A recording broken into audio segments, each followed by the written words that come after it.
കോട്ടയം കാണക്കാരിയിൽ ഓട്ടോയും കാറും കൂട്ടിയിടിച്ചുണ്ടായ അപകടത്തിൽ ഓട്ടോ ഡ്രൈവർക്ക് ദാരുണാന്ത്യം.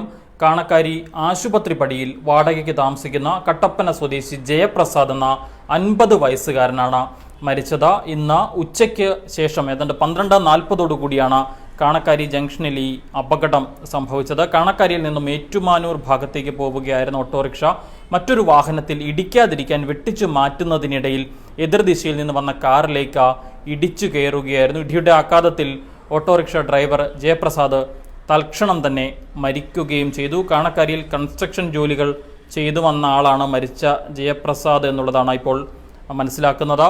ഈ അപകടം സംഭവിച്ച സമയത്ത് നിരവധി വാഹനങ്ങൾ അതുവഴി കടന്നു പോകുന്നുണ്ടെങ്കിലും ഒരൊറ്റ വാഹനം പോലും നിർത്താനോ എന്ത് പരുക്കാണ് സംഭവിച്ചത് എന്ന് നോക്കാനോ പോലും ഒരു വാഹനയാത്രികരും തയ്യാറായില്ല എന്നുള്ളതാണ്. അത് CCTV ദൃശ്യങ്ങളിൽ തന്നെ വളരെ വ്യക്തമായി കാണാനും സാധിക്കുന്നുണ്ട്.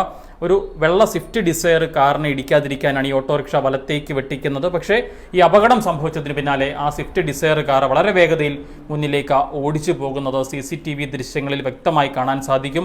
ഈ അപകടത്തിൽപ്പെട്ടതോടെ ഓട്ടോറിക്ഷയിൽ നിന്ന് റോഡിലേക്ക് തെറിച്ചു വീണ ഒരു സ്റ്റെപ്പിനി ടയർ, ആ ടയറിന് മുകളിലൂടെ ഒരു ഇന്നോവ കാർ കയറി ഇറങ്ങിപ്പോകുന്നുണ്ട്. എന്നിട്ട് പോലും എന്താണ് സംഭവിച്ചത്, ഈ ഓട്ടോയിലുള്ള യാത്രക്കാർക്ക് പരിക്ക് സംഭവിച്ചോ എന്ന് പോലും നോക്കാൻ അവരും തയ്യാറാകുന്നില്ല എന്നുള്ളതാണ്. ഇതിനുശേഷം സമീപത്തുള്ള നാട്ടുകാരാണ് ആദ്യം അവിടേക്ക് ഓടിയെത്തുന്നത്. പക്ഷേ ഈ അപകടത്തിൽ ജയപ്രസാദ് തൽക്ഷണം മരിച്ചിരുന്നു. ഇപ്പോൾ അദ്ദേഹത്തിൻ്റെ മൃതദേഹം കോട്ടയം മെഡിക്കൽ കോളേജ് ആശുപത്രിയിലേക്ക് മാറ്റിയിട്ടുണ്ട്.